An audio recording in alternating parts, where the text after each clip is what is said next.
tata cara melakukan khutbah Jumat. Baiklah, tanpa memperpanjang kata, mari kita mulai pembahasan kita mengenai tata cara melakukan khutbah Jumat. Dalam melaksanakan khutbah Jumat, harus mengikuti rukun khutbah. Bila mana salah satu rukun itu tidak terpenuhi, maka akan membuat khutbah itu rusak atau tidak sah. Rukun khutbah terdiri dari dua bagian, yaitu khutbah pertama dan khutbah kedua. Keduanya dipisahkan dengan duduk di antara dua khutbah.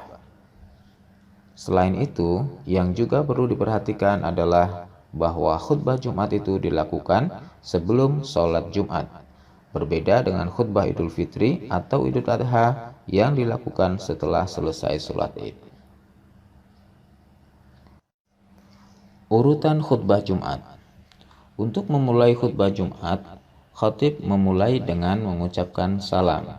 Assalamualaikum warahmatullahi wabarakatuh. Kemudian, khatib duduk saat azan dikumandangkan. Setelah azan selesai dikumandangkan, khatib kembali berdiri untuk melakukan khutbah yang pertama. Setelah khutbah pertama selesai, khatib duduk sebentar di antara dua khutbah. Kemudian, khatib berdiri kembali untuk melakukan khutbah yang kedua. Perlu diperhatikan rukun khutbah. Yang pertama adalah membaca tahmid atau hamdalah, kemudian yang kedua membaca sholawat Nabi, yang ketiga wasiat taqwa, 4 membaca ayat Al-Quran, dan yang kelima doa di khutbah yang kedua. Rukun yang pertama, kedua, dan ketiga, yaitu membaca hamdalah, sholawat Nabi, dan wasiat taqwa, harus ada di kedua khutbah. Kita masuk ke khutbah pertama. Khutbah pertama dimulai dengan mengucapkan kalimat tahmid atau hamdalah dengan bentuk ucapan apapun yang mengandung pujian kepada Allah. Contoh bacaannya sangat bervariasi. Salah satu contohnya adalah Innal hamdalillah nahmaduhu wa nasta'inuhu wa nastaghfiruh wa na'udzu billahi min syururi anfusina wa min sayyiati a'malina may yahdihillahu fala mudilla lahu wa may yudlil fala hadiya lahu asyhadu an la ilaha illallah wahdahu la syarika lahu wa asyhadu anna muhammadan abduhu wa rasuluh. Yang kedua adalah membaca sholawat Nabi. Salah satu contohnya adalah Allahumma sholli wa sallim ala sayyidina Muhammadin wa ala alihi wa ashabihi wa man tabi'ahum bi ihsanin ila yaumiddin. Yang ketiga adalah wasiat takwa dengan lafaz yang menunjukkan ajakan untuk bertakwa. Contoh bacaannya juga sangat bervariasi. Contohnya adalah Faya ibadallah usikum wa nafsi bitaqwallah wa ta'atihi la'allakum tuflihun. Kemudian yang keempat adalah membaca ayat suci Al-Quran. Biasanya khatib akan membaca ayat Al-Quran yang mengajak kepada takwa atau ayat-ayat Al-Quran yang berhubungan dengan tema khutbah yang akan disampaikan. Contoh bacaannya adalah Qala Allah Ta'ala fi kitabihil karim A'udzu billahi minasyaitonir rajim Ya ayyuhalladzina amanu taqullaha haqqa tuqatih wa la tamutunna illa wa antum muslimun.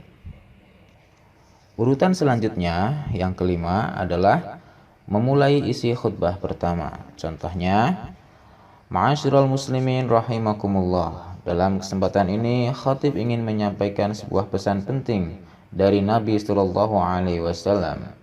Kemudian kita membaca hadis atau ayat Al-Quran dan seterusnya. Di bagian akhir khutbah pertama, biasanya khatib membaca ayat Quran dan kalimat penutup seperti contoh berikut ini. A'udzu billahi minasyaitonir rajim. Wal 'asr innal insana lafi khusr إلا الذين آمنوا وعملوا الصالحات وتواصوا بالحق وتواصوا بالصبر.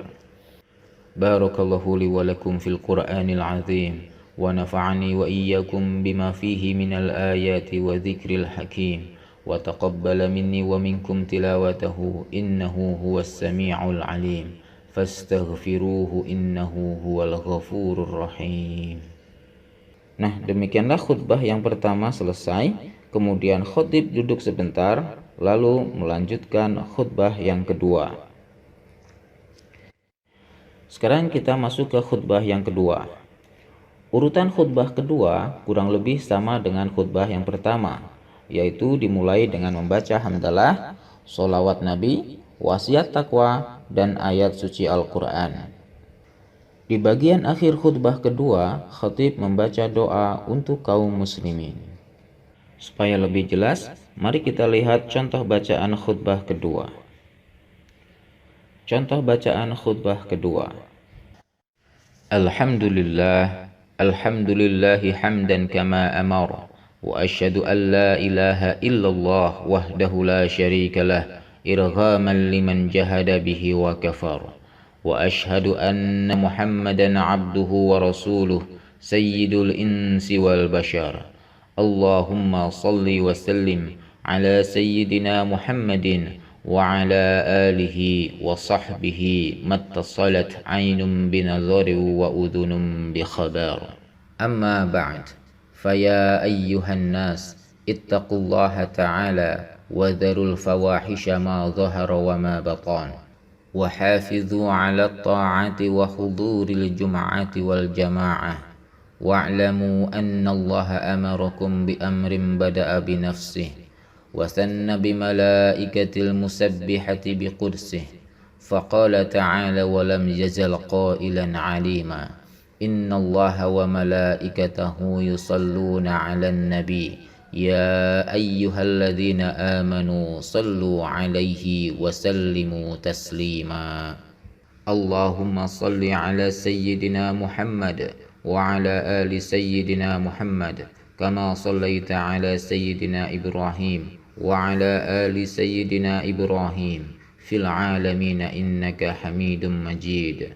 اللهم وارض عن الخلفاء الراشدين أبي بكر وعمر وعثمان وعلي، وعن التابعين ومن تبعهم بإحسان إلى يوم الدين، وعلينا معهم برحمتك يا أرحم الراحمين.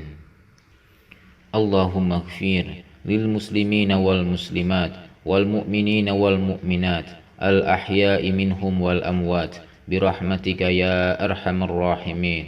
اللهم ادفع عنا الغلاء والوباء والربا والزنا والزلازل والمحان وسوء الفتن ما ظهر منها وما بطن عن بلدنا هذا خاصة وعن سائر بلاد المسلمين عامة يا رب العالمين.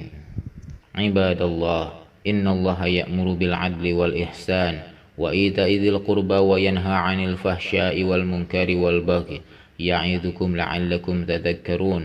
فاذكروا الله العظيم يذكركم واشكروه على نعمه يزدكم واسألوه من فضله يعطكم ولذكر الله أكبر. أقيم الصلاة. Nah, demikianlah teman-teman semuanya, sahabat saung ilmu yang dirahmati Allah, mengenai tata cara atau urutan khutbah Jumat. Semoga bermanfaat. Mohon maaf atas segala kekurangan. Wallahu a'lam bishawab. Assalamualaikum warahmatullahi wabarakatuh.